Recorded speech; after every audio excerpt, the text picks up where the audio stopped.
ஹல்லேலூயா. இன்னொரு நாளை தேவன் ஆராதிக்க கொடுத்ததுக்காக தேவனுக்கு நன்றி என்று சொல்லுவோம். கரங்களை உயர்த்தி சொல்லுங்க, நன்றி அப்பா, நன்றி. அன்கண்டிஷனல் லவ், அன்கண்டிஷனல் லவ் அவர் கொடுத்திருக்கிறார். அவரை ஆராதிக்க நாம் வந்திருக்கிறோம். கண்களை மூடி அவருக்கு நன்றி என்று சொல்லுவோம், நன்றி என்று சொல்லுவோம், நன்றி என்று சொல்லுவோம். இந்த ஆராதனை துவங்கும் போது தேவரீர் உம்முடைய பிரசன்னம் எங்களோடு கூட இருப்பதாக. எல்லாரும் நாவை திறந்து தேவனை ஸ்தோத்திரிங்க. ஜெபத்தை கேட்கும் வல்லமை உள்ள பிதா நம்மோடு கூட இருக்கிறார். ஜெபத்தை கேட்டு அதன்படி செய்கிறவர் நம்மோடு கூட இருக்கிறார். ஹல்லேலூயா. எல்லாரும் சொல்லுங்க, என்னை அழகுபடுத்தும் தெய்வம். எல்லாரும் சொல்லுங்க, என்னை அழகுபடுத்தும் தெய்வம் நீங்க தானப்பா. சொல்லுங்க, நீங்க தானப்பா. அன்போடு ஆராதிப்பே. என்னை மகிமைப்படுத்தும் தெய்வம் நீங்க தானப்பா. மனசார மகிமைப்படுத்துவே. என்னை அழகுபடுத்தும் தெய்வம் நீங்க தானப்பா. அன்போடு ஆராதிப்பே. என்னை மகிமைப்படுத்தும் தெய்வம் நீங்க தானப்பா. மனசார மகிமைப்படுத்துறே. மண்ணான என்ன மனுஷனாய் மாற்றின மன்னன் நீங்க. மாய்மாலமான மனுஷன மகனாக மாற்றி நீங்க. இன்னும் ஒரு முறை, மண்ணான என்ன மனுஷனாய் மாற்றின மன்னன் நீங்க. மாய்மாலமான மனுஷனை மகனாக மாற்றி நீங்க. என்னை அழகுபடுத்தும் தெய்வம் நீங்க தானப்பா. அன்போடு ஆராதிப்பே.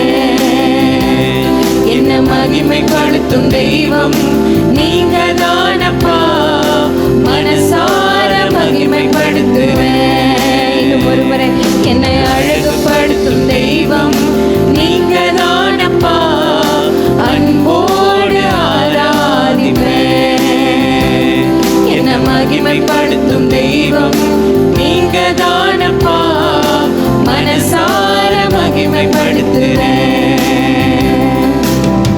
ஒழுங்கினோ நிறைந்த வாழ்க்கையே ஒளிமயமாக மாற்றினீங்க.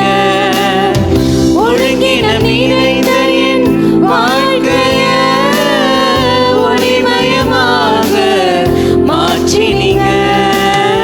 மங்கி எறிந்த மனுஷன் என்ன மகுடமாக மாற்றினீங்க. மங்கி எறிந்த மனுஷன் என்ன மகுடமாக மாற்றினீங்க. என்னை அழகுபடுத்தும் தெய்வம் நீங்க தானப்பா. அன்போடு ஆராதிப்பேன். என்னை மகிமைப்படுத்தும் தெய்வம் நீங்க தானப்பா. மனசார மகிமைப்படுத்துவேன். ஆராதனை செய்கிறேன். மனசார மகிமைப்படுத்துவேன். ஆராதனை செய்கிறேன். மனசார மகிமைப்படுத்துவேன். என்னை அழகுபடுத்தும் தெய்வம் நீங்க தானப்பா. அன்போடு ஆராதிப்பேன். என்னை மகிமைப்படுத்தும் தெய்வம் நீங்க தானப்பா. மனசார மகிமைப்படுத்துவேன். என்னை அழகுபடுத்தும் தெய்வம் நீங்க தானப்பா. அன்போடு ஆராதிப்பேன். என்னை மகிமைப்படுத்தும் தெய்வம் நீங்க தானப்பா. மனசார மகிமைப்படுத்துவேன். ஹல்லேலூயா. அவர் மகிமையிலே நம்மை சேர்த்து கொள்ளும் தெய்வம். அவருடைய மகிமை, அவருடைய ஆவியை நம் மீது ஊற்றி கொடுக்கும் தெய்வம். அவருடைய ஆவியை நமக்கு ஊற்றி கொடுக்கிறதுனால தான் பலத்தினாலும் அல்ல, பராக்கிரமத்தினாலும் அல்ல, அவருடைய ஆவினாலே எல்லாம் ஆகுறதுன்னு சொல்றாரு பாருங்க. அந்த ஆவி நம் மீது ஊற்றி கொடுக்கிறதுனால தான் நம்மளால இன்னைக்கு வாழ முடியுது. ஹல்லேலூயா. நம்மளால சூழ்நிலைகளையும் நம்மளால பிரச்சனைகளையும் எதிர்த்து நிற்க முடியுது. இல்லைன்னா நம்ம மடிந்து போய் ஒன்றும் இல்லாமல் போயிடுவோம். இந்த உலகத்தான் எப்படி மடிந்து போகிறானோ, இந்த உலகத்தான் எப்படி சோதனையில் விழுந்து அதை ஜெயிக்க முடியாமல் அப்படியே மடிந்து போய் விடுகிறானோ, பாவத்தில் அப்படியே மடிந்து போய் ஆசைகள், பண ஆசைகள், உலக ஆசைகளிலே மூழ்கி எப்படி அவன் மடிந்து போய் விடுகிறானோ அவனை போல நாமும் மடிந்து போயிருப்போம். ஆனால் அவருடைய ஆவி நம் மீது இருப்பதினால், ஹல்லேலூயா, அவர் ஊற்றுகிற ஆவி நம் மீது இருப்பதினால் நாம் கழுகுகளைப் போல செட்டைகளை அடித்து எழுப்புகிறோம். சோதனை எல்லாருக்கும் வரும், ஆனால் கழுகுகளைப் போல செட்டைகள் அடித்து எழுப்புகிற கூட்டம் இந்த சபையில் உள்ளது. ஹல்லேலூயா. அந்த கூட்டம் தான் அல்லேலூயா கூட்டம் என்று இந்த உலகம் சொல்லுகிறது. அந்த அல்லேலூயா கூட்டம் தான் கழுகுகளைப் போல செட்டைகள் அடித்து எழும்புவார்கள். அவர்கள் ஓடினாலும் இளைப்படையார்கள், நடந்தாலும் சோர்ந்து போவார்கள். அவர்களுடைய அலங்கோலமான வாழ்க்கையை தேவன் அலங்காரமாய் மாற்றி அழகுபடுத்துகிறார். ஹல்லேலூயா, ஹல்லேலூயா. கரங்களை தட்டி அவருக்கு நன்றி சொல்லுவோம். ஹல்லேலூயா. நன்றி அப்பா, நன்றி அப்பா. பாடுவோமா?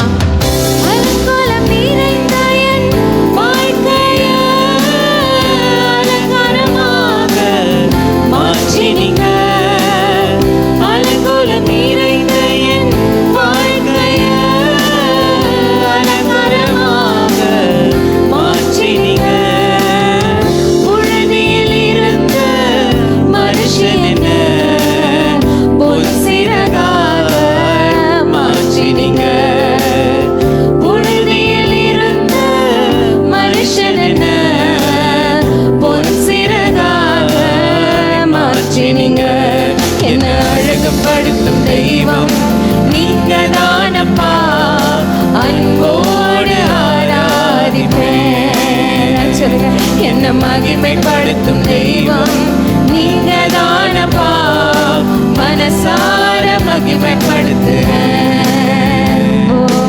ஆராதனை செய்கிறேன், மனசார மகிமைப்படுத்துறேன். ஆராதனை செய்கிறேன், மனசார மகிமைப்படுத்துறேன். படுத்தும் தெய்வம் நீங்க தானப்பா, அன்போடு ஆராதிப்பேன். என்ன மகிமைப்படுத்தும் தெய்வம் நீங்க தானப்பா, மனசார மகிமைப்படுத்துறேன். இந்த உலகம் என்னை தள்ளிவிட்டாலும் அப்பா, என்னை அழகுபடுத்தி என்னை சிங்காரிச்சு அப்பா, என்னிடத்தில் இருக்கிற பழுதுகளை நீக்கி போட்டு என்னை சுத்திகரித்து என்னை உயர்த்திய நாமத்தை பிரஸ்தாபப்படுத்தும் என்னுடைய தேவன், என்னுடைய இயேசு நீர் இருக்கும்போது எனக்கு என்ன கவலை அப்பா? எல்லாரும் சொல்லுங்க, எனக்கு என்ன ராஜா கவலை? ஆண்டவரே, நான் மனசார உம்மை மகிமைப்படுத்துகிறேன், மனசார உம்மை ஆராதிக்கிறேன்ப்பா. ஆண்டவரே, அநேகம் பேர் அடுப்பின் அடையில் கிடந்தவர்களைப் போல இருந்தாலும் ஹல்லேலூயா, நான் ஒன்றுமே செய்யலை இந்த வாழ்க்கையில். டெய்லி நான் வெங்காயம் வெட்டுறேன், தக்காளி வெட்டுறேன், என் வாழ்க்கை இப்படியே தான் போயிட்டு இருக்குது. எனக்கு இதுக்கு மேலே எதுவுமே செய்ய முடியல.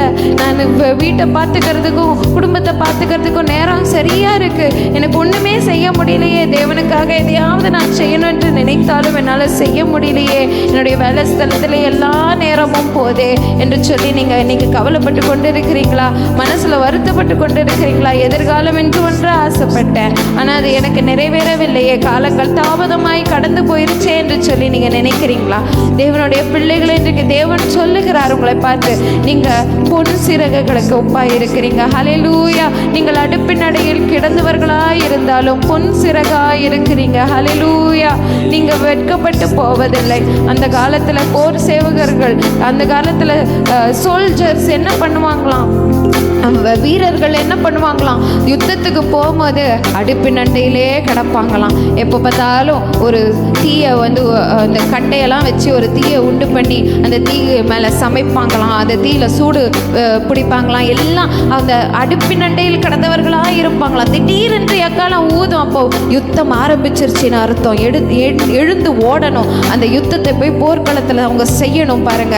அப்போ அநேக நாட்கள் அவங்க அடுப்பின் அண்டையில் கிடக்கும் போது அவங்க எப்படி ஃபீல் பண்ணுவாங்களாம், ரொம்ப ஒன்றுமே யூஸ்லெஸ்ஸுங்கிற மாதிரி, எல்லா வேலையும் நாங்களே செய்ய வேண்டியதாக இருக்கே, எல்லாவற்றையும் நாங்களே பார்த்து கொள்ள வேண்டியதாக இருக்கே என்று சொல்லி நினைப்பாங்களாம். அப்படியே அவங்க மூழ்கி போகும்போது அந்த வார்த்தை புறப்படுகிறது, நீங்கள் புறா சிறகுகளுக்கு பொன் சிறகுகளுக்கு ஒப்பாய் இருக்கிறீங்க. ஹல்லேலூயா. பொன் சிறகுக்கு ஒப்பாய் இருக்கிறீங்க. நீங்கள் அடுப்பு நண்டையில் கிடந்தவர்களாக இருந்தாலும் என் கண்கள் உங்களை காண்கிறது, நான் உங்களை பார்க்கிறேன், எனக்கு உண்மையாய் ஊழியம் செய்கிறார், எல்லாத்தையும் எனக்கென்று செய்கிறீங்களே, நான் பார்க்கிறேன் என்று தேவன் சொல்லுகிறார். நீங்கள் எனக்கு மிகவும் பிரியமானவர்கள், நான் உன்னை அதிகமாய் நேசித்திருக்கிறேன், நான் உன்னை வெளிப்படுத்தி உன்னை நான் ஒரு பெரிய ஜாதியாக்குவேன் என்று சொல்லி தேவன் சொல்லுகிறார். அதனால இன்றைக்கு உங்களுடைய வாழ்க்கை தேவனிடத்திலே ஒப்பு கொடுங்க. அப்பா, நான் எதை செய்தாலும் உம்முடைய கண்கள் என்னை பார்த்து கொண்டே இருக்கிறது ராஜா. நான் எங்கிருந்தாலும் நான் உமக்கு பிரயோஜனமுள்ள பாத்திரமாய் மாற வேண்டும் ராஜா.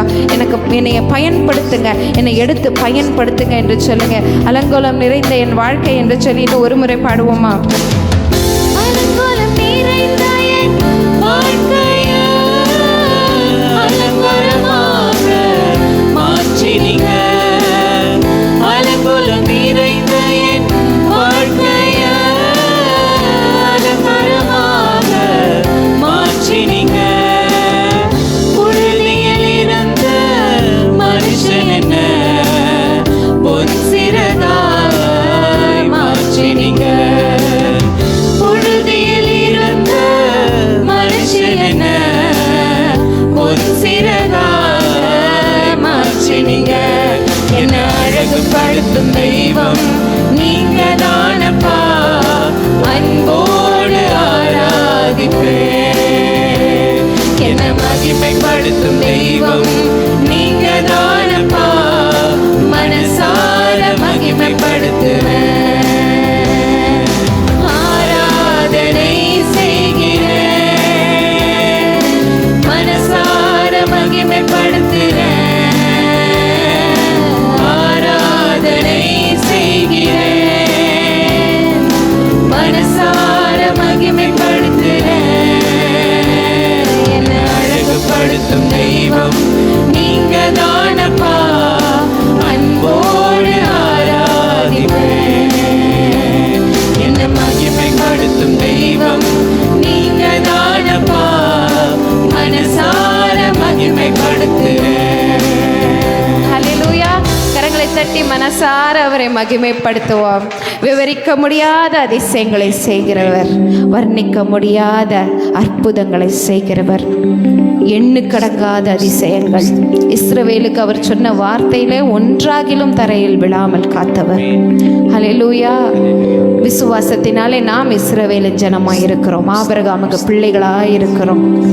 பிள்ளைகளானால் சுதந்திரருமாமே, கிறிஸ்துவனுடனே கூட உடன் சுதந்திரராய் இருக்கிறோம். விவரிக்க முடியாத அவருடைய அதிசயங்கள்.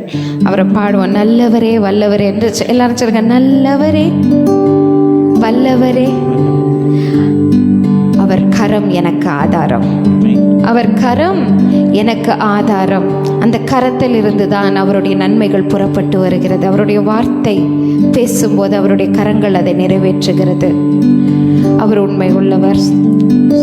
விவரிக்க முடியாத அதிசயங்கள் செய்பவரே, வர்ணிக்க முடியாத அற்புதங்கள் செய்பவரே, விவரிக்க முடியாத அதிசயங்கள் செய்பவரே, வர்ணிக்க முடியாத அற்புதங்கள் செய்பவரே.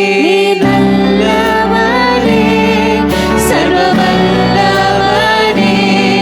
உம் கரங்கள்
தாங்கினவர், நம்மை சுமந்தவர், தப்புவித்தவர், நம்மை உயர்த்தினவர், நம்ம இருந்த குழிகளிலிருந்து நம்மை வெளியே தூக்கிட்டு வந்து தகுதிப்படுத்தி நம்ம இந்த சமுதாயத்துக்கு முன்பாக நிற்க செய்திருக்கிறார்.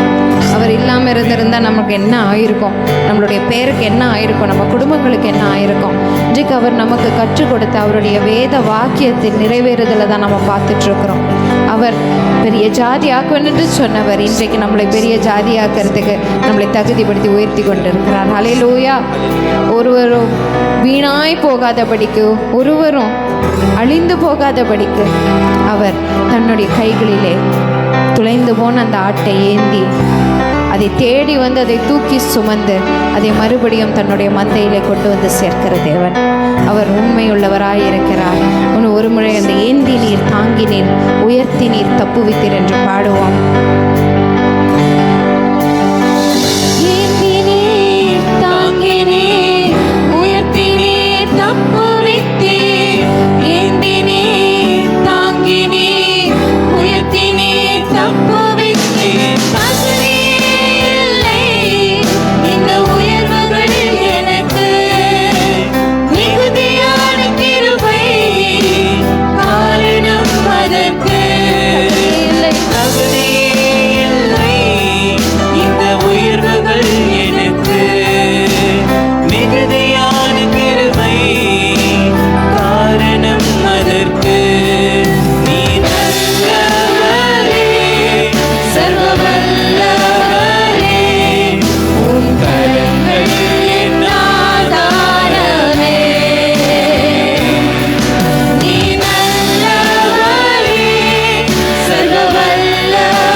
நோக்கி கைகளை உயர்த்துவோம். அப்பா, என்னுடைய கரத்தில் ஒன்றுமில்லை ஆண்டவரே, என்னோட கைகளிலே ஒன்றுமில்லை. எனக்கு தேவையான காரியங்கள் எல்லாம் மனிதனாலோ பணத்தினாலோ சாதிக்கக்கூடிய காரியங்கள் அல்லப்பா. என்னுடைய தேவைகளும் எனக்கு இருக்கிற ஆண்டவரே இந்த உலகத்தில் இருக்கிற சோதனைகளும் அப்பா என்னை விட அதிகமாய் போய் கொண்டிருக்கிறது. நான் அதில் மூழ்கி கொண்டிருக்கிறேன். ஆமாம் ஆண்டவரே, என் கைகளை நான் உயர்த்த மட்டும்தான் எனக்கு தெரியும் அப்பா. இந்த கைகளை நீர் கரம் நீட்டி பிடிப்பீராக. உம்முடைய கரம் தான் எனக்கு ஆதாரம் ராஜா. உன் கை எனக்கு அற்புதங்களை செய்து முடிக்கும். உன் கை என் சத்துருவை எட்டி பிடிக்கும்பா. உன் கை என் ஆத்துமாவை அமர செய்யும்பா. காரியங்களை வாய்க்க பண்ணும் ராஜா. நான் உன் கரத்தை தான் ஆதாரமாய் பார்த்து கொண்டிருக்கிறேன்ப்பா. என்னுடைய முகவரி அல்ல ராஜா, என்னால் ஆனது அல்லப்பா, என்னால் ஆனது அல்ல ராஜா. இந்த சமுதாயம் என்னிடத்திலிருந்து பெரிய காரியங்களை எதிர்பார்க்கும், என் குடும்பம் என்னிடத்திலிருந்து பெரிய காரியங்களை எதிர்பார்ப்பாங்க. ஆனால் என்னால் முடியலங்கிறத நான் ஒத்துக்கிறேன்ப்பா. உமக்கு முன்பாக நான் முழங்கால் படியிட்டு நான் சொல்கிறேன்ப்பா, என்னால் முடியல என்று நான் ஒத்துக்கிறேன்ப்பா. ஆண்டவரே, எனக்கு அந்த ஞானம் இல்லை ராஜா, எனக்கு அந்த பலன் இல்லை ராஜா, என் உடம்புல எனக்கு முடியல ராஜா. இந்த கரத்தை நான் நீட்டுகிறேன்ப்பா உம்மை நோக்கி, இந்த கரத்தை உம்மை நோக்கி நான் நீட்டுகிறேன் ராஜா. அப்பா, இதில் ஒன்றும் இல்லை என்றாலும் இதில் ஆராதனையும் துதியும் இருக்கு அப்பா. நான் உம்மை நேசிக்கிற அன்பு இருக்குது ராஜா. உம்மை நோக்கி உம்மை நம்புகிற நம்பிக்கை அப்பா, உம் மீது வைத்திருக்கிற விசுவாசம்ப்பா, அது மட்டும்தான் என்னால் உம்மிடத்தில் கொடுக்க முடியும் ராஜா. உம்முடைய கரத்தை நீட்டி என்னுடைய கையை பிடிப்பீராக அப்பா. என்னை கை பிடித்து நடத்துங்க ராஜா. என் கையை விட்டுறாதீங்க அப்பா. இந்த உலகத்தில் சோதனைகள் வரும்போது என் கையை விட்டுறாதீங்க ராஜா. உம்முடைய செல்ல பிள்ளையாய் நினைத்து, உம்முடைய சின்ன மகளாய் மகனாய் நினைத்து என் கையை விடாமல் நீங்கள் நடத்தி கொண்டே போங்க ராஜா. அப்பொழுது நான் எதிரிகளுக்கு முன்பாக தைரியமாக நிற்பேன் ராஜா. என்னுடைய கோலியத்துகளுக்கு முன்பாக தைரியமாய் நிற்பேன் அப்பா. இந்த சமுதாயத்துக்கு முன்பாக நான் தைரியமாய் நிற்பேன் ராஜா. என்னுடைய ராஜாவின் ஜெயகம்பீரம் எனக்குள்ள இருக்கிறது என்று சொல்லி, என்னுடைய தகப்பன் என்னுடைய கையை பிடிச்சிருக்கிறார் என்று சொல்லி நான் தைரியமாய் நிற்பேன் ராஜா.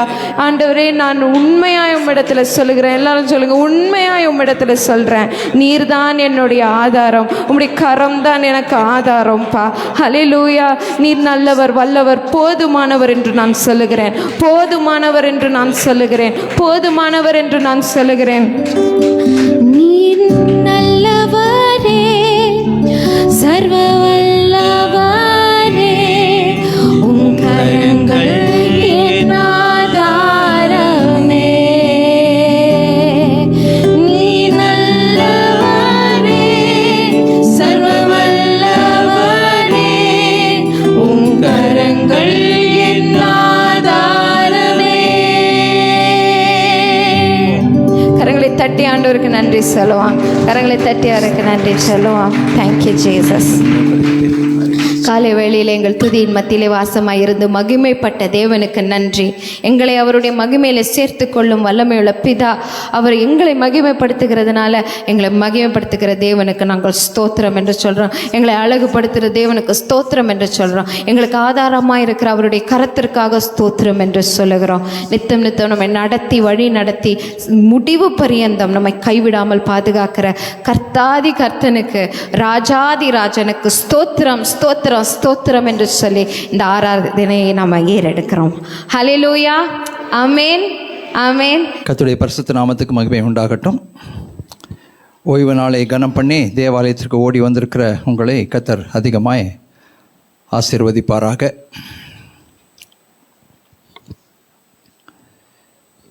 இந்த உலக வாழ்க்கையில் கண்ணாடியில் நிழலாட்டமாய் பார்க்கிறதை போல சில காரியங்களை நாம் பார்க்கிறோம்.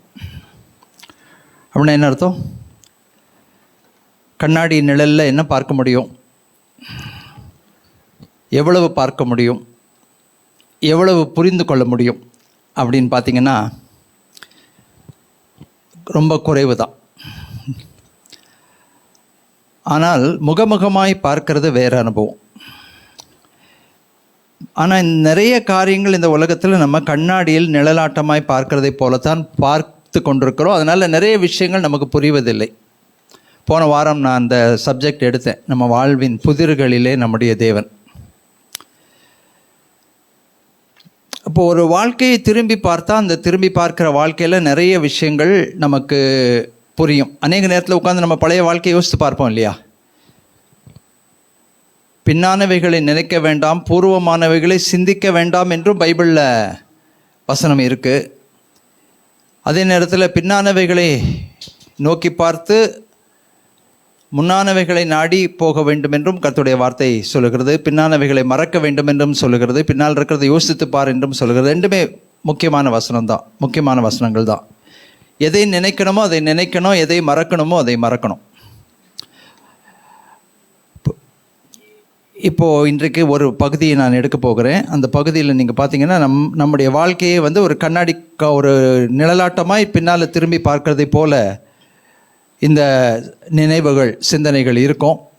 அதிலிருந்து தேவன் உங்களோடு என்ன பேசுகிறார், உங்கள் சூழ்நிலைக்கு என்ன பேசுகிறார். நீங்கள் ஏதோ எதிர்பார்ப்புகளோடு வந்திருக்கீங்க இல்லையா? அந்த எதிர்பார்ப்புகளில் தேவன் இந்த வார்த்தைகளை கொண்டு என்ன பேசுகிறார், ஊழியக்காரனை மறைத்து உங்களோடு என்ன பேசுகிறார், அதான் ரொம்ப முக்கியம். ஒரு தேவ செய்தியில் என்ன ரொம்ப முக்கியம்னா, தேவனுடைய பிரசங்கியை மறைத்து நான் ஒரு எதிர்பார்ப்போடு வந்திருக்கிறேனே, ஒரு தேவையோடு வந்திருக்கேனே, கேள்விகளோடு வந்திருக்கிறேனே, அதற்கு என் தேவன் என்ன எனக்கு பேசுகிறார் தெளிவாக தெரியும். ஓகே, ஆண்டவர் தான் பேசுகிறார்.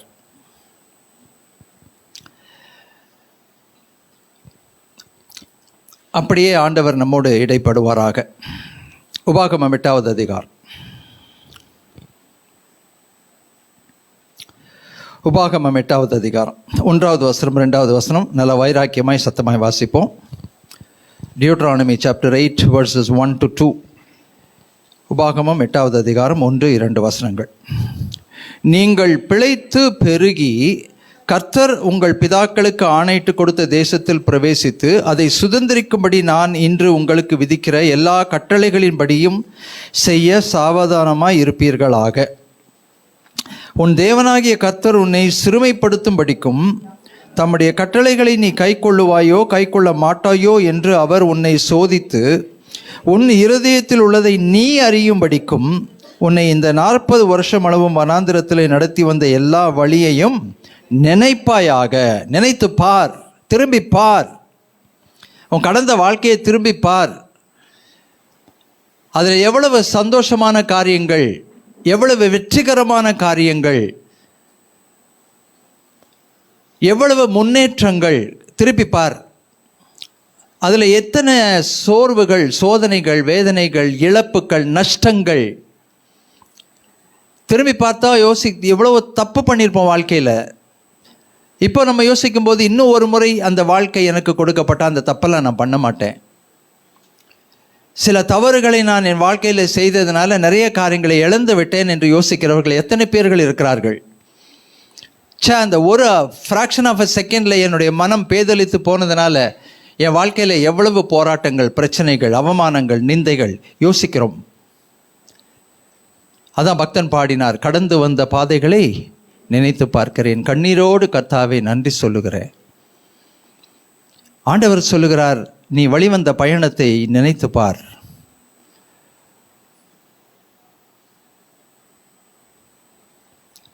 ரெண்டாவது அவர் சொல்லுகிறார்,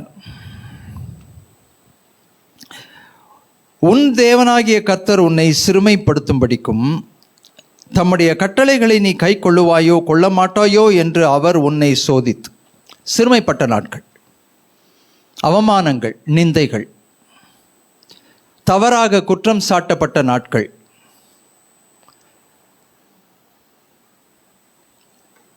தவறாக கணிக்கப்பட்ட நாட்கள், எண்ணப்பட்ட நாட்கள்,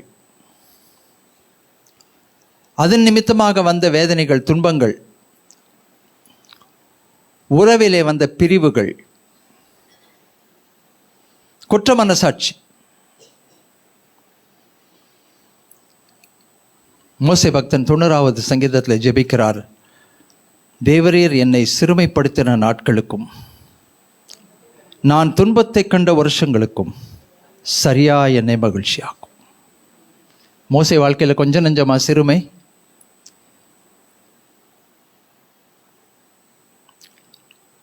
ஏன் ஆண்டவர் சிறுமைப்படுத்துகிறார்? ஏன் நம்மை அவமானத்துக்கும் நிந்தைக்கும் பழிக்கும் சில நேரத்தில் ஆண்டவர் அனுமதிக்கிறார்? நமக்கு தெரியல. ஆனால் நம்ம அந்த பாதைகளுக்குள்ள கடந்து போனதுனால நமக்குள்ள ஒரு கலக்கம், ஒரு பயம் வந்தது. அப்படிப்பட்ட சூழ்நிலைகளில் மனிதர்களை நம்ம நம்ப முடியல, மனிதர்களை சார்ந்து வாழ முடியல. அப்படிப்பட்ட சூழ்நிலைகளில் ஆண்டவர் தான் நமக்கு. அவரை உறுதியாக பற்றி பிடித்து கொண்டோம். ஆண்டவரே, நீங்கள் தான் எனக்கு, உங்களை விட்டால் எனக்கு ஆள் இல்லை. ஆனால் கர்த்தருடைய வார்த்தை என்ன தெரியுமா சொல்லுது? தேவனாகிய கர்த்தர் உன்னை சிறுமைப்படுத்தும்படிக்கும் தம்முடைய கட்டளைகளை நீ கை கொள்ளுவாயோ கொள்ள மாட்டாயோ என்று உன்னை சோதித்தார். சில வேளைகளில் நம்ம சிறுமைப்படுகிறது எதுக்கு தெரியுமா? நம்மை அவர் சோதிப்பதற்கு. நாம் அவரை கனப்படுத்துவோமா கனப்படுத்த மாட்டோமா? அவரை நம்பி சார்ந்து வாழுவோமா வாழ மாட்டோமா? அவருடைய கட்டளைகளை கீழ்ப்படிவோமா கீழ்ப்படிய மாட்டோமா என்று நம்மை சோதிப்பதற்காக சில நேரத்தில் நம்ம வாழ்க்கையில் கஷ்டங்கள், துன்பங்கள் மத்தியில் நடந்து போகும்போது நம்ம ஆண்டவரை இன்னும் அதிகமாக பிடித்து கொள்வோம். நம்ம ஜெபம் அதிகமாகும், பயபக்தி அதிகமாகும். ஏன் தெரியுமா? பிடிச்சிக்கிறதுக்கு அது ஒன்று தான் இருக்குது. அதையும் நான் விட்டுட்டேன்னா படுகொலியில் விழுந்துருவேன் நான். தேவைகள் இருக்கும்போது அதிகமாக ஜெபிக்கிறோம் இல்லையா? ஒழுங்காக பைபிள் வாசிக்கிறோம் இல்லையா? ஒரு பயம் வருது இல்லையா? நான் பயபக்தியாக நடக்கலைன்னா ஒருவேளை ஆண்டவர் என்னை கைவிட்டுருவாரோ? நான் ஜாக்கிரதையாக இருக்கணும்.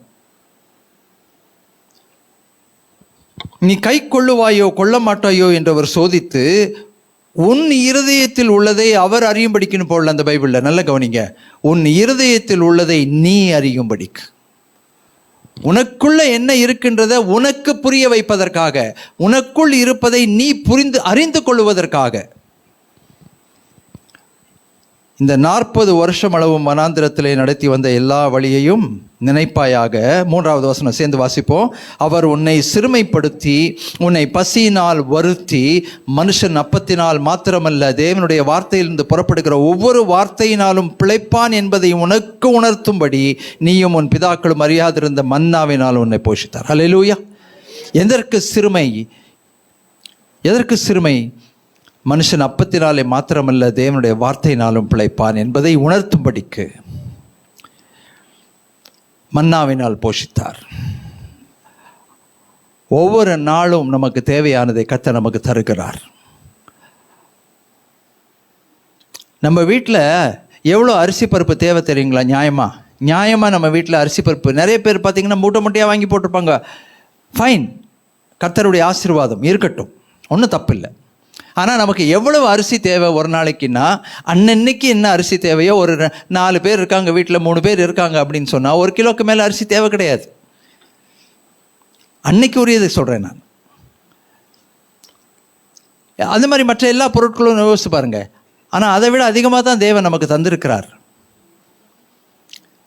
ஆனால் அவைகள் நம்மை பிழைப்பூட்டுகிறதா அப்படின்னு சொன்னால் அதுதான் இல்லைன்னு ரொம்ப தெளிவாக சொல்கிறார். மனுஷன் அப்பத்தினாலே மாத்திரமல்ல தேவனுடைய வாயிலிருந்து பிறக்கும் ஒவ்வொரு வார்த்தையினாலும் பிழைப்பு. ஹல்லேலூயா. நீங்களும் நானும் அரிசி பருப்பில் பிழைக்கிறவங்களா அல்லது தேவனுடைய வார்த்தையால் பிழைக்கிறவங்களானா நம்ம கண்டிப்பாக சாப்பிட்றவங்க தான், இல்லைன்னு சொல்லலை. ஆனால் நம்முடைய பிழைப்பு எங்கேருந்து வருகிறது? அவரிடத்திலிருந்து வருகிறது. ஹல்லேலூயா. ஏன்? அந்த அரிசி பருப்பும் அவர்கிட்ட இருந்து தான் வருது. ஹல்லேலூயா. பிரதர் பாக்கியராஜ் அவங்க மளிகை சாமான் கடை தான் வச்சுருக்காங்க. இப்போ அவங்கக்கிட்ட போய் கேட்டால் அவங்க மூட்டை மூட்டையாக அரிசி வச்சுருக்காங்க. இப்போ இந்த அரிசி எங்கேருந்து வருது அப்படின்னா, இது என்ன கேள்வி பாஸ்டர்? களஞ்சியத்திலிருந்து வருது. களஞ்சியத்துக்கு எங்கேருந்து வருது? களஞ்சியத்துக்கு என்ன பாஸ்டர் இது கூட தெரியாதா உங்களுக்கு? நிலத்தில் விளைஞ்சு வருதுன்னு சொல்ல மாட்டாங்க. இது எங்கேருந்து வருதுன்னு கேட்டால், இது ஆண்டவர் எங்களுக்கு கொடுத்த கிருபை. ஹல்லேலூயா. அப்போது நிர்வாணமாய் வந்தேன், நிர்வாணமாய் போகிறேன் யோபு சொல்கிறார். ஒன்றுமே இல்லாமல் தான் வந்தோம், ஆனால் எல்லாவற்றையும் ஆண்டவர் தந்திருக்கிறார், நமக்கு இன்றைக்கு போஷிக்கிறார், வழி நடத்துகிறார். இல்லை, ஆனால் நாம் உண்மையாக போஷிக்கப்படுவது என்ன தெரியுமா? கர்த்தருடைய வார்த்தையினாலே. ஹல்லேலூயா. இன்றைக்கு ஒரு வைராக்கிய வாஞ்சியோடு வந்திருக்கீங்களே, எதுக்காக தெரியுமா? தேவனை ஆராதிக்கும்படியாக வந்திருக்கிறீங்க, ஜீவ வசனத்தை கேட்கும்படியாகவும் வந்திருக்கிறீங்க. ஸோ என்னுடைய பிழைப்பு எங்கே வருது? என்னுடைய பிழைப்பு தேவனுடைய வார்த்தையிலிருந்து வருகிறது. அவர் என்னை பிழைப்பூட்டுகிறவர். ஆமென். பசி இருந்தாலும் பரவாயில்ல, சாப்பாட்டுக்கு இல்லாலையும் பரவாயில்ல, கர்த்தருடைய வார்த்தை இருக்கணும். ஆமென். சரி, அடுத்தது என்ன சொல்கிறாருன்னா, இந்த 40 வருஷமும் உன்மேல் இருந்த வஸ்திரம் பழையதாய் போகவும் இல்லை, உன் கால் வீங்கவும் இல்லை. ஒருவன் தன் புத்திரனை சிட்சிக்கிறது போல உன் தேவனாகிய கர்த்தர் உன்னை சிட்சிக்கிறார் என்று நீ உன் இருதயத்தில் அறிந்து கொள்ளுவாயாக. ஹல்லேலூயா. அநேக நேரத்தில் நம்ம கேட்குறோம் இல்லைங்களா, ஆண்டவர்கிட்ட கேட்குறோம், ஏன் ஆண்டவரே எனக்கு இந்த கஷ்டம் கொடுக்குறீங்க, ஏன் எனக்கு இந்த துன்பம் கொடுக்குறீங்க? ஏற்கனவே நான் நெறிந்த நாணல், நீங்கள் சொல்லியிருக்கீங்க நெறிந்த நாணல் நான் உடைக்க மாட்டேன்னு சொல்லியிருக்கீங்களே, மங்கி எறிகிற திரியை அணைக்க மாட்டேன்னு சொல்லியிருக்கீங்களே, ஆனால் ஏன் எனக்கு இவ்வளோ கஷ்டம் நம்ம கேட்குறோம் இல்லையா? அந்த சிட்சை எதற்காக என்று சொன்னால், ஒரு தகப்பன் ஒரு பிள்ளையை சிட்சிக்கிறது போல அந்த தகப்பன் உரிமையோடு நம்மை சிட்சிக்கிறார். காரணம் இல்லாமல் போகாது. நல்ல கவனிங்க. நீங்கள் தேவனால் சிட்சிக்கப்பட்டால் அந்த தேவனால் சிட்சிக்கப்படுகிறதற்கான பலனை அவர் உங்களுக்கு கொடுக்காம இருக்க மாட்டார். அவர் ஏதோ மனுஷனுடைய வாழ்க்கையில் விபரீதங்களை உருவாக்கி விட்டு அதை சந்தோஷமாக பார்க்குறவர் இல்லை, என்ஜாய் பண்ணுறவர் இல்லை. அவர் நம்மை சிட்சித்தால் அதற்கு காரணம் இல்லாமல் போகாது, நம்பர் 1. 2வது, அவர் நம்மை சிட்சித்தால் அதற்கு பலன் இல்லாமல் போகாது. ஹல்லேலூயா. ஸோ துன்பங்களினூடே நாம் கடந்து போகும்போது அருமையான தேவஜனமே, இதை ஞாபகம் வைத்துக் கொள்ளுங்க. அவர் நம்மை சிட்சிக்கிற சிட்சை நமக்கு நன்மையை கொண்டு வரும். கண்டிப்பாக அதனுடைய விளைவு ஆசீர்வாதமாக இருக்கும், காரணம் இல்லாமல் போகாது. சரி, அடுத்தது என்ன சொல்கிறாருன்னா, இப்படியெல்லாம் இருக்க 6வது வசனத்தை சேர்ந்து வாசிப்போம். ஆகையால் உன் தேவனாகிய கர்த்தருடைய வழிகளில் நடந்து அவருக்கு பயப்படும்படிக்கு அவருடைய கற்பனைகளை கைக்கொள்ள கடவாய். ஸோ திரும்ப திரும்ப பைபிளில் அதுதான் வருது. கர்த்தருக்கு பயந்துரு. அவருக்கு முன்னால் ஒரு பயந்த வாழ்க்கை, கர்த்தருக்கு பயந்த வாழ்க்கை வாழு, கற்பனைகளை கைக்கொள். இது எல்லாருக்கும் பொருந்தும், பிரசங்கிக்கிற எனக்கும் பொருந்தும். கர்த்தருக்கு பயந்துரு, கற்பனைகளை கைக்கொள், உனக்கு நல்ல வாழ்க்கை இருக்கும், ஆசீர்வாதம் இருக்கும், செழிப்பு இருக்கும், நன்மை இருக்கும், அவர் உன்னை பார்த்து கொள்வார். ஆனால் அந்த கர்த்தருக்கு பயப்படுகிற பயம் இல்லாமல் போகும்போது தானே, துணிகரமாக சில காரியங்களை நாம் செய்யும்போது தானே அடிபடுகிறோம். துணிகரமாக காரியங்களை செய்யும்போது என் தேவன் என்னை காப்பாற்றுவார் நம்ம யோசிக்க முடியாது இல்லையா? துணிகரமாக காரியங்களை செய்யும்போது தானே குற்ற மனசாட்சி உள்ள வருது. ஆண்டவருக்கு பயப்படுகிற பயம் ரொம்ப ரொம்ப முக்கியம்.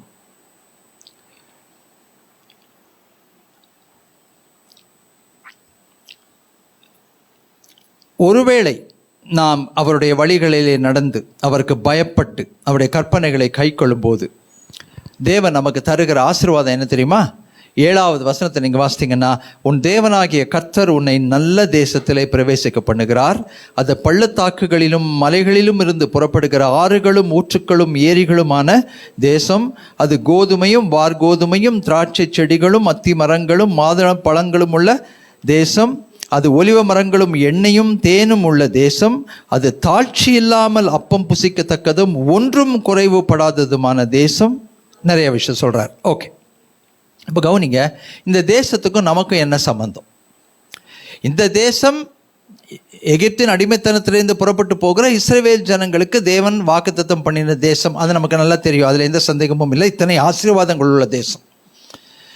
ஆங்கிலத்தில் இதை ப்ராமிஸ் லேண்ட் என்று சொல்லுகிறோம். இதுக்கும் நமக்கும் என்ன சம்பந்தம்? ஆவிக்குரிய இஸ்ரவேலர்களாகிய நமக்கு இதை நம்ம எப்படி பார்க்கணுன்னா, தேவன் நமக்கு கொடுத்திருக்கிற வாக்குறுதிகளை நாம் ஞாபகப்படுத்தி கொள்ள வேண்டும். தேவனுடைய வார்த்தைகள், தேவனுடைய வாக்குறுதிகள், வாக்கு தத்தங்கள், அதுதான் நமக்கு ப்ராமிஸ்ட் லேண்ட்.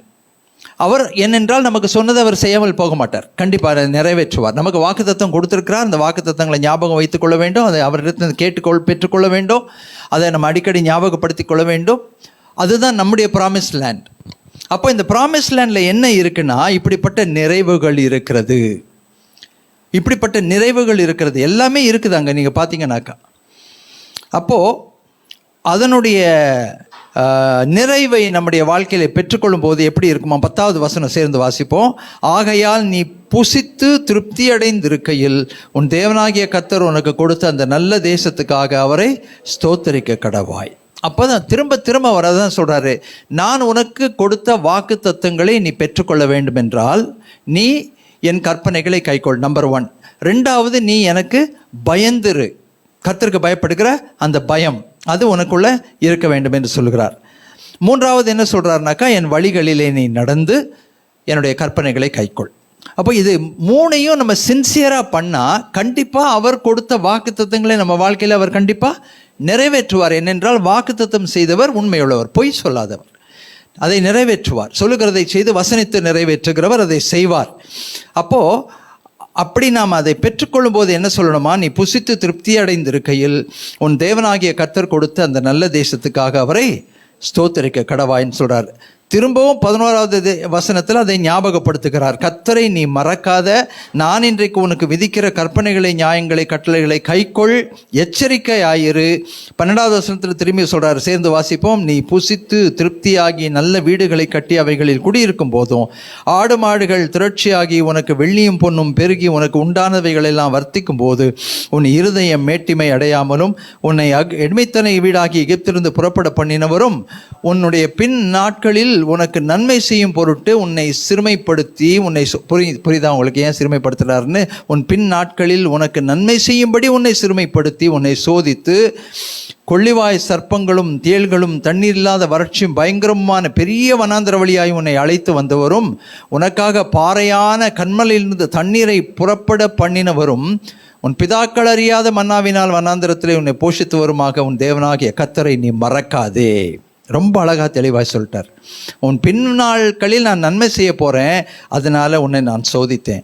உன் பின்னாட்களில் உனக்கு நன்மை செய்ய போகிறேன், அதனால் உன்னை சிறுமைப்படுத்தினேன்.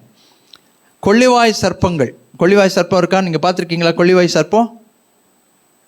யாராவது பார்த்துருக்கீங்களா கொள்ளிவாய் சர்ப்பம்? பார்த்தது இல்லையா? அப்படியே டப்புன்னு ஒரு நெருப்பு தூக்கிட்டு போயிட்டு போயிடுவாங்க, பற்றி எரியும். அழகாக அப்படி போடுவாங்க, அதுக்கு தெரியும் அவங்களுக்கு எப்படி போடணும்னு. நம்மளுக்கு அதுதான் கொள்ளிவாய் சர்ப்பம். நம்ம அந்த ஒரிஜினல் சர்ப்பம்லாம் பார்த்ததில்லை. இந்த சர்ப்பம் நிறைய இருக்குது. பேசுகிற மாதிரி அப்படி பேசி எங்கே அப்படி உள்ளே நுழைக்கணுமோ அப்படி நுழைச்சிட்டு அவங்க பாட்டுக்கு போயிடுவாங்க. இந்தியா பாகிஸ்தான் பார்டரில் கொண்டு போய் விட்டா வச்சுக்கோங்க, 2 நாளில் சண்டை வந்துடும். இந்த மாதிரி கொள்ளிவாய் சர்ப்பம் உங்கள் வாழ்க்கையில் பார்த்து இப்போ நீங்கள் சிரிக்கும்போது தெரியுது, பார்த்துருக்கீங்க நீங்கள். இதெல்லாம் சோதனைகள், நமக்கு வருகிற சோதனைகள். தண்ணீர் இல்லாத வறட்சி உள்ள பயங்கரமான பெரிய வனாந்திர வழி. பெரிய வனாந்திரம்னா எதுவுமே நன்மை கிடைக்காது, வராது என்று தெளிவாய் நமக்கு தெரிந்த பாதை. ஆனால் பாறையான கண்மலிலிருந்து தண்ணீரை புறப்பட பண்ணினவர். ஹல்லேலூயா. அவர் மனசு வச்சா எதையும் செய்வார்.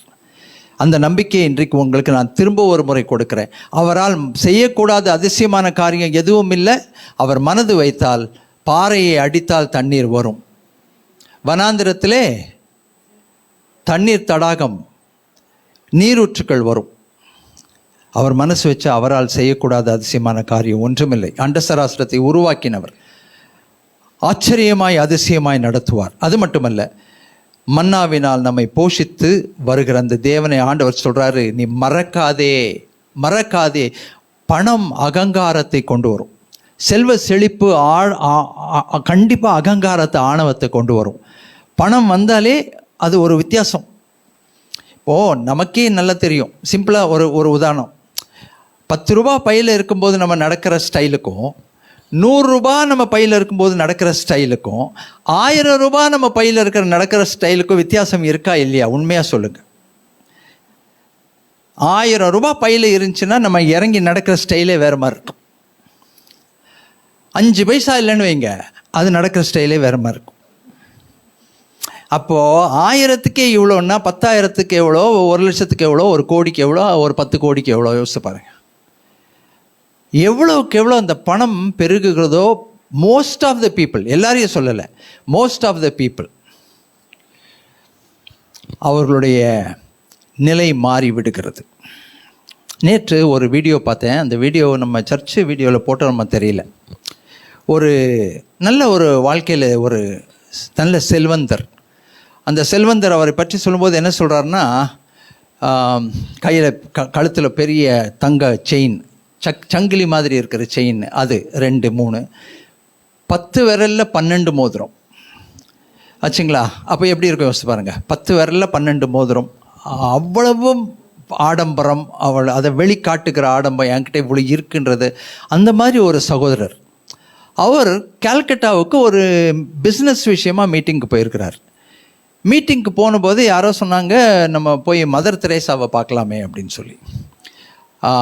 மதர் தெரேசாவை பார்க்கறதுக்கு போயிருக்காங்க. சரி, இவரும் போயிருக்காரு. மதர் தெரேசா பற்றி நிறைய கேள்விப்படுறோமேன்னு சொல்லி போயிருக்காரு. போய் எதிர்பார்த்துருக்கிறாரு, ஒரு பெரிய ரூம்லேருந்து வருவாங்க அப்படியெல்லாம் அப்படின்னு சொல்லி உட்காந்து பேசிகிட்டே இருக்கும்போது திடீர்னு பார்த்தா பக்கத்தில் இவ்வளோ ஷார்ட்டாக ஒரு அம்மா உட்காந்துருந்தாங்களாம். இந்த அம்மாவை பார்த்தோன்னே, யார் இவங்க இங்கே உட்காந்துருக்காங்களே அப்படின்னு பார்த்தா, அது யார், வேறு யாரும் இல்லை, மதர் தெரேசாவும். அவங்க அப்படியே முகம்லாம் அப்படியே கோடு கோடாக இருக்கான், கீரி இருக்கான், வயசானவங்க, சுருக்கமான கண்ணு மட்டும் அவ்வளோ பளிச்சுன்றது. அந்த கண்ணை இவர் பார்த்தாராம். கண்ணு பார்த்து அடுத்த நிமிஷம் அந்த அம்மாவை அப்படியே கட்டி பிடிச்சிட்டாராம். அந்த சாட்சி கேட்கும்போது புல்லரிக்குது. உண்மையாகவே கட்டி பிடிச்சிட்டாராம். கட்டி பிடிச்சி விடவே இல்லையா. இவர் கண்ணில் இருந்து தண்ணி தார தாரையாக ஒழுகுதான் அந்த அம்மாவை பார்த்துட்டு. அந்த அம்மா இருமா, பொறுமையாக மகனே, காம் டவுன் சன் அப்படின்னு சொல்கிறாங்களாம். இவரால் முடியலையா. கண்ணில் இருந்து தண்ணி தார தாரையாக ஒழுகுதான். அப்புறம் கொஞ்ச நேரம் கழித்து ஆசுவாசப்படுத்தி அவங்க கண்ணீர்லாம் தொடச்சி விட்டாங்களாம். அவங்களும் தொடச்சிட்டு உட்காந்து சும்மா ஏதோ கொஞ்சம் பேசுனாங்களாம். இவர் வீட்டுக்கு வந்தாராம். அத்தனை நகையும் கழட்டி போட்டாராம். அத்தனை நகையும் எடுத்து தூக்கி அடித்தாராம். எப்படிப்பட்ட வாழ்க்கை நான் வாழ்ந்துட்டுருக்கேன், எவ்வளோ எனக்கு ஒரு ஆணவம், ஒரு பெருமை, ஒரு இது. அந்த அம்மா எதுவும் பிரசங்கமே பண்ணல. அந்த அம்மாவுடைய முகத்தை பார்த்து அடுத்த ஃப்ராக்ஷன் ஆஃப் அ செகண்டு அத்தனை நகையும் தூக்கி அடித்தாராம். அன்னையிலிருந்து அவர் ஒரு நகையும் போடுறதில்லை. அவர் சொல்கிறாரு, என் வாழ்க்கையில் இருந்த ஆணவம், அகங்காரம் எல்லாமே அந்த அம்மாவுடைய கண்ணை பார்த்து ஒரு நிமிஷத்தில் போயிடுச்சு. அருமையான தெய்வஜனமே, கண்டிப்பாக பணம் வரும்போது, வாழ்க்கை வசதிகள் வரும்போது, ஒரு வீட்டை கட்டும்போது, ஒரு ஒரு அடுத்த லெவல் ஒரு அகங்காரம், ஒரு ஆணவம் வரக்கூடிய எல்லா வாய்ப்பும் மனுஷனுக்கு இருக்கிறது. ஆனால் கர்த்தருடைய வார்த்தை என்ன சொல்லுது தெரியுமா? 17வது வசனம் பாருங்க. இப்படி உன்னை தேவன் நடத்தி உயர்த்தி ஆசீர்வதிக்கும் போது நீ கர்த்தரை மறவாதே. 17வது வசனம், என் சாமர்த்தியமும் என் கைபலனும் இந்த ஐஸ்வர்யத்தை எனக்கு சம்பாதித்தது என்று நீ உன் இருதயத்தில் சொல்லிக்கொள்ளாமலும் இருக்க எச்சரிக்கையாயிரு. அல்லேலூயா. எப்போ பார்த்தாலும் நமக்கு ஒரு எண்ணம் என்ன தெரியுமா? என் பணம், என்னுடைய நகை, என்னுடைய வீடு, என்னுடைய ப்ராப்பர்ட்டி, என்னுடைய ட்ரெஸ்ஸு, என்னுடைய என்னுடைய என்னுடைய என்னுடைய என்னுடைய என்னுடைய என்னுடைய எங்கள் வீட்டுக்கு வாங்க, இது யாருது? இது என்னுடையதுங்க. ஆனால் ஒரு நாள் எல்லாம் கழட்டி வச்சு தான் அனுப்ப போகிறாங்க. அன்னைக்கு அது யாருதுன்னு கேட்டால் அது என்னோடதுங்கன்னு சொல்ல முடியாது. இதுதான் வாழ்க்கையினுடைய தத்ரூபம், நிஜம். போகும்போது எல்லாம் கழட்டிட்டு தான் போவாங்க. நான் அடிக்கடி இது உங்களுக்கு ஞாபகப்படுத்துகிறேன். இந்த கோவிட் டைமில் நடந்த சம்பவங்களெல்லாம் யோசிக்கும் போது ரொம்ப மனசு கஷ்டமாக இருக்கும். அந்த கோவிட் டைம்லலாம் சொந்தக்கார சீக்கிரம் வர முடியாது இல்லையா? யாராவது இறந்துட்டாங்கன்னா அவசர அவசரமாக கொண்டாந்துருவாங்க அடக்கத்துக்கு. நம்மளை வீட்டிலேருந்து வர சொல்லிடுவாங்க, பாஸ்டர் நீங்கள் உயிரோடு இருக்கீங்களா சாவறீங்களா, வந்துருங்க, வந்து அடக்கம் பண்ணிடுங்கன்னு. வேறு வழி இல்லை. நம்ம அப்படி ஒரு டெடிக்கேஷனுக்குள்ளே வந்துட்டோம். வர முடியாதுன்னு சொல்ல முடியாது. முகமூடி ஒரு மூடிக்கு 2 மூடி போட்டு வந்துடுவோம் அடக்கம் பண்ணுறதுக்கு. அங்கே நடக்கிற சம்பவம்லாம் நீங்கள் பார்த்தீங்கன்னா, ஏன்னா சொந்தக்கார சீக்கிரம் வர முடியாது இல்லையா? அப்போ யார் இந்த நகையை கழட்டுறதுன்றது ஒரு பிரச்சனை இருக்கும். நான் இறந்துட்டாங்கன்னா நகை கழட்டணும் இல்லையா? கழட்டிட்டு தானே யாருமே அவங்க வாங்கின நகை அங்கே போட்டிருக்கட்டும் அப்படி யாரும் சொல்ல மாட்டாங்க, கழட்டிடுவாங்க. அப்போ அந்த கடைசி சீனில் வந்து அங்கே வைப்பாங்க பாருங்கள், அங்கே நகை கழட்டாமல் இருக்கும். அப்போ நாங்கள் சொல்லுவோம் நகை எடுக்கலேன்னு. அப்போ யார் கழட்டுறதுன்னு அவங்களுக்குள்ளே பிரச்சனை வரும். இன்னும் வரல, அந்த ஆள் கழட்ட வேண்டிய ஆள் வரல, நம்ம கழட்டினா பிரச்சனை ஆயிருமான்னு. கடைசியில் யாராவது ஒருத்தர், ஐயோ இந்த கை தானே சாப்பாடு போச்சுன்னு கழட்டி போட்டுருவோம். ஐயோ இந்த கழுத்தை கட்டி பிடிச்சி தானே நான் தூங்கினேன்னு அங்கிறது கழட்டிடுவோம். இந்த காதை பிடிச்சிட்டு தானே நான் தூங்குறேன்னு அப்படி கழட்டிடுவோம். அதை பார்க்க ரொம்ப கஷ்டமாக இருக்கும் மனசுக்கு. மொட்டையை தான் அனுப்புவாங்க. அதில் தேடி வேறு பார்த்துக்குவாங்க வேறு ஏதாவது இருக்கான்னு. அந்த காட்சியெல்லாம் பார்த்தா ரொம்ப மனசு கஷ்டமாக இருக்கும். அருமையான தெய்வஜனமே, இதுதான் நிஜம், இதுதான் நிஜம். என்னதான் நீங்கள் சம்பாதிச்சாலும், என்னதான் உங்கள் பேர் பத்திரத்தில் இருந்தாலும், என்னதான் உங்கள் வீட்டு பேரை நீங்கள் உங்கள் வீட்டில் கல்லில் பதிச்சாலும், அது என்னுடையது என்று சொல்வதற்கு அங்கே ஒன்றுமே இல்லை. அதை தான் ஆண்டவர் ஞாபகப்படுத்துகிறார். என் சாமர்த்தியமும் என் கைப்பலனும் இந்த ஐஸ்வர்யத்தை எனக்கு சம்பாதித்தது என்று நீ உன் இருதயத்தில் சொல்லிக்கொள்ளாமல் இருக்க எச்சரிக்கையாயிரு. கரங்களை வைத்து சொல்லுவோமா? என்கிட்ட இருக்கிறதெல்லாம் என் தேவன் எனக்கு கிருபையாய் தந்தது.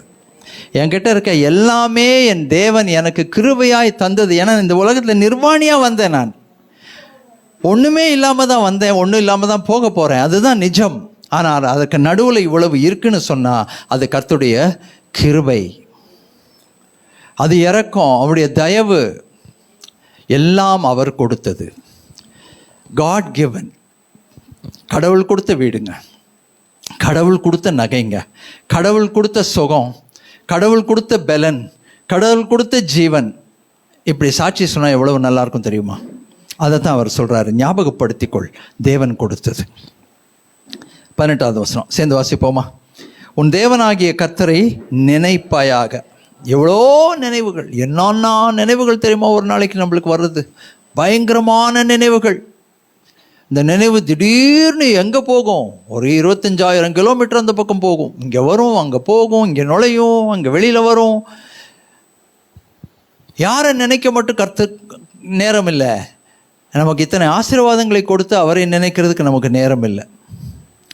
உன் தேவனாகிய கர்த்தரை நினைப்பாயாக. அவரே உன் பிதாக்களுக்கு ஆணையிட்டு கொடுத்த தம்முடைய உடன்படிக்கையை உறுதிப்படுத்தும்படி இந்நாளில் உனக்கு உண்டாயிருக்கிறது போல ஐஸ்வர்யத்தையும் சம்பாதிக்கிறதுக்கான பலத்தையும் உனக்கு கொடுக்கிறவர். அல்லேலூயா.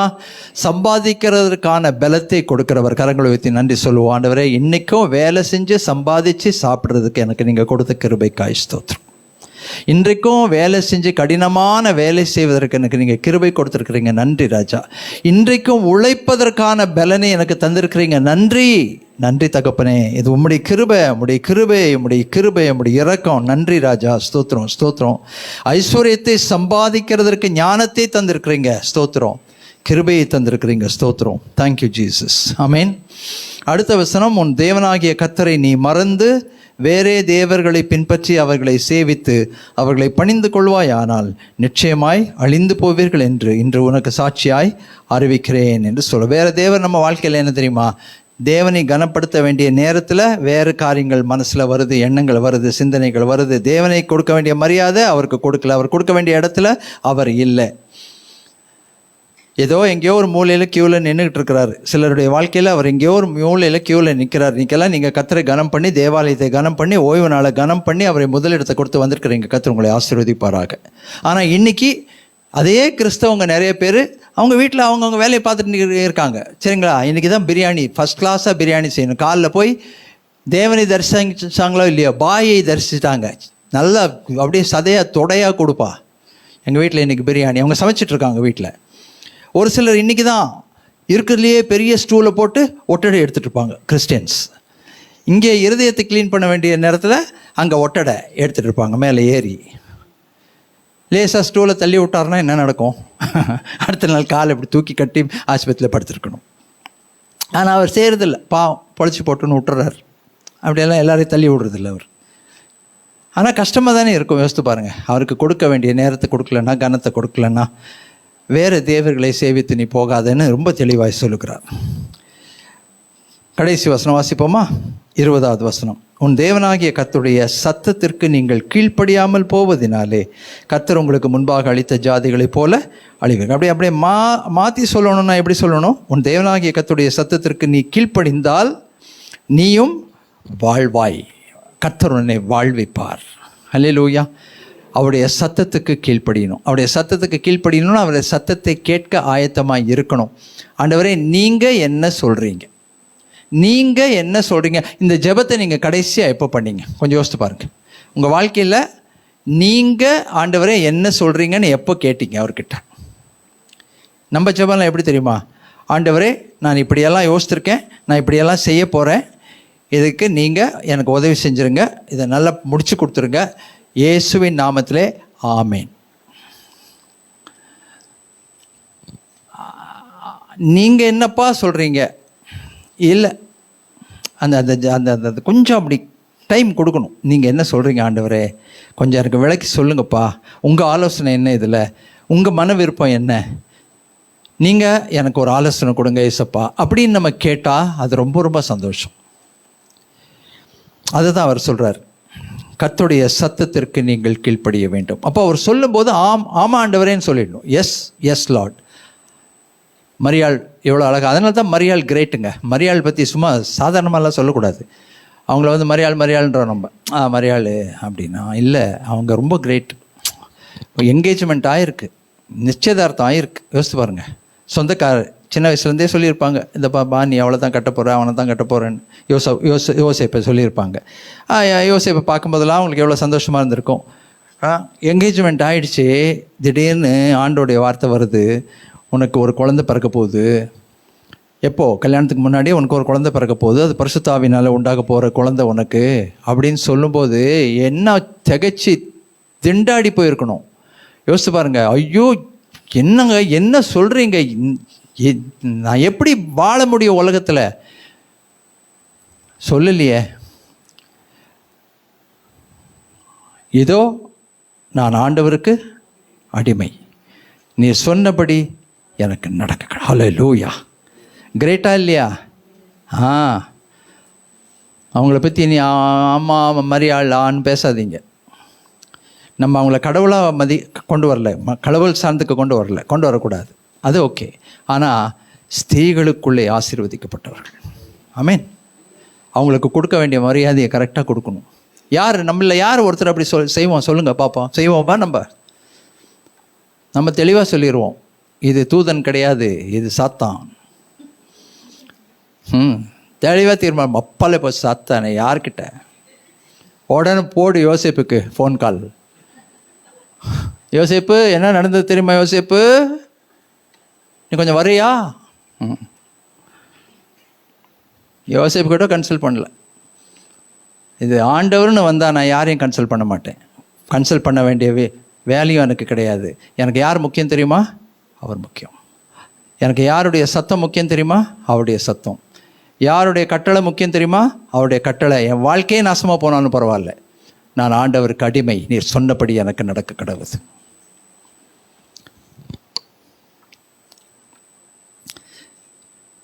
கர்த்தருடைய சத்தத்திற்கு கீழ்ப்படிந்த ஆசீர்வாதங்களை பெற்றுக்கொள்கிற அந்த கிருபையை கர்த்தர் செய்வாராக. இந்த உலகமத்தை தயவுசெய்து நீங்கள் அடிக்கடி வாசிக்கணுங்க.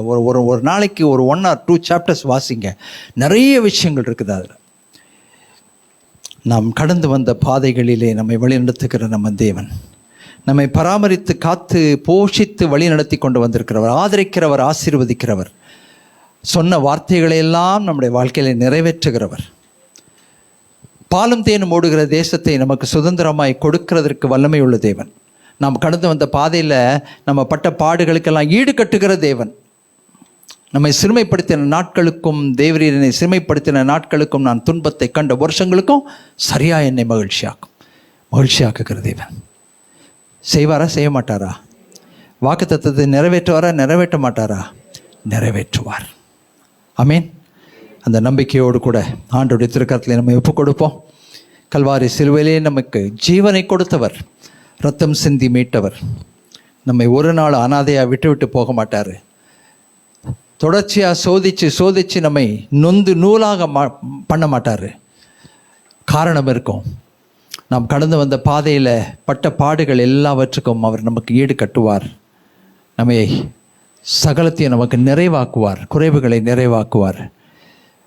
ஆண்டவர்கிட்ட சொல்லுங்கள், ஆண்டவரே என்னோட பேசுங்க, உங்களுடைய சத்தத்துக்கு நான் கீழ்ப்படி ஆயத்தம். உமக்கு பயப்படுகிறேன் ஆண்டவரே, பயப்படுகிற பயத்தை என் உள்ளத்தில் வைங்க. கற்பனைகளுக்கு கட்டளைகளுக்கு கீழ்ப்படுகிறேன் ஆண்டவரே, என்னை ஆசீர்வதிங்க. என்னை வாலாக்காமல் தலையாக்குங்க, கீழாக்காமல் மேலாக்குங்க.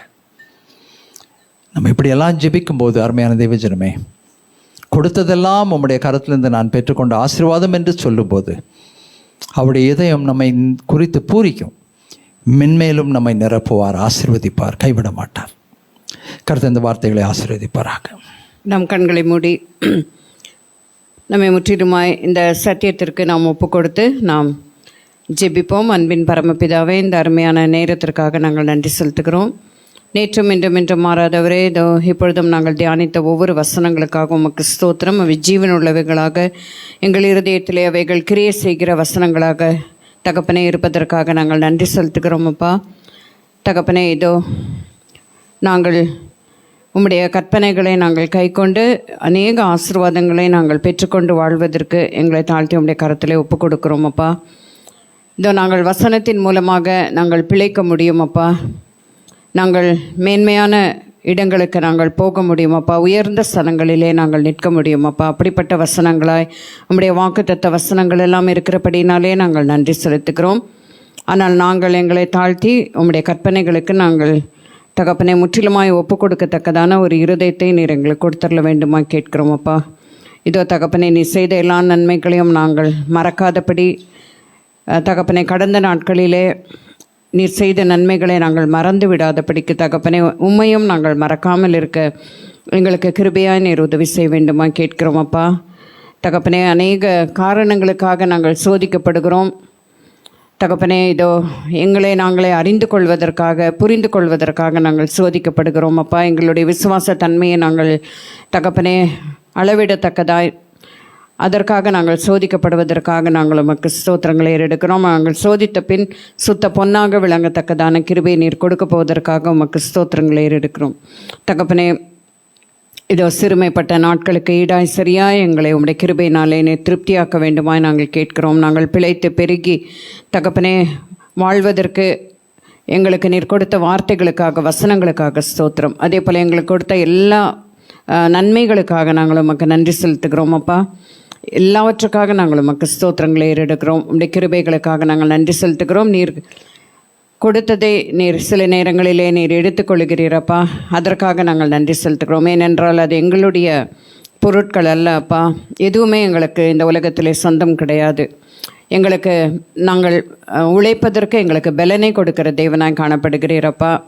இதோ நாங்கள் அதை சம்பாதித்தோம் என்று சொல்லாதபடிக்கு தகப்பனே, நீர் எங்களுக்கு பலன் கொடுத்து நாங்கள் சம்பாதிக்க கிருபையை நீர் கொடுத்து தகப்பனே, எல்லாவற்றையும் நாங்கள் சுதந்திரித்து கொள்ள அநேக காரியங்களிலே நாங்கள் வெற்றியாய் விளங்க நீர் உதவி செய்திருக்கிறீர். ஆனாலும் அதை நாங்கள் விட்டு தான் இந்த உலகத்தை விட்டு போகிறோம் அப்பா.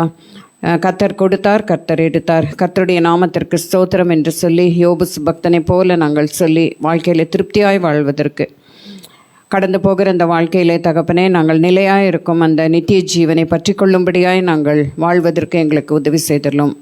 தொடர்ந்து காத்துக்கொள்ளும். ஏழைகளை நினைக்கிறோம், திக்கற்றவர்களை, விதவைகளை நினைக்கிறோம், கைப்பெண்களை நினைக்கிறோம் அப்பா. அவர்கள் எல்லாரையும் ஆசீர்வதித்து எங்களுக்கு கொடுத்த நன்மைகளுக்காக நாங்கள் நன்றி செலுத்தி வாழ்வதற்கு உதவி செய்ய வேண்டுமாய் மீட்பரும் இரட்சகருமா இருக்கிற இயேசு கிறிஸ்துவின் நாமத்தினாலே கேட்டுக்கொள்கிறோம் அன்பின் பரம்பிதாவே, ஆமென். எல்லாரும் எழுந்து நிற்போம். தகப்பனே, இந்த நாளிலும் இந்த ஊழியத்தை நிறைவேற்றுவதற்கு நீங்கள் எங்களுக்கு கொடுத்த கிருபைக்காய் நன்றி சொல்லுகிறோம். கர்த்தருடைய மனமகிழ்ச்சிக்காய் நன்றி சொல்லுகிறோம். தேடி வந்த ஜனங்களுக்காய் நன்றி, உழைத்த மக்களுக்காய் நன்றி சுவாமி, கொடுத்த மக்களுக்காய் நன்றி. தேவக கிருபை ஒவ்வொருவரும் இருக்கட்டும். நியாயமான காரணங்களினால் வர தடைப்பட்டவர்கள் உண்டு, அவர்களுக்கும் இந்த வேளையின் ஆசீர்வாதத்தை கத்த தந்தெழுவீராக. கர்த்தருடைய பரிபூர்ண ஜீவனும் பலனும் சபையிலே உருவாகவும், ஆண்டவரே இனி வருகிற நாட்களிலும் ஆண்டவரே உடைய பிள்ளைகள் இந்த இடத்திலே வாழ்ந்து வளர்ந்து செழிக்க தேவரீருடைய கிருபை விளங்க தாழ்த்துகிறோம். இயேசுவின் நாமத்தில் நன்றி சொல்லுகிறோம் ஜீவனுள்ள பிதாவே. இணைந்து சொல்லுவோம். என் ஆத்மாவே கர்த்தரை ஸ்தோத்திரி, முழு உள்ளமே பரிசுத்த நாமத்தை ஸ்தோத்திரி. என் ஆத்மாவே கர்த்தரை ஸ்தோத்திரி, அவர் செய்த சகல உபகாரங்களை மறவாதே.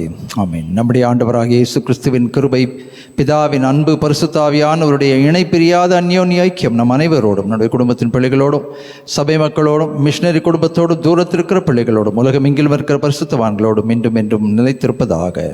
ஆமென். அல்லேலூயா. ஆமென். ஆமென். God bless you.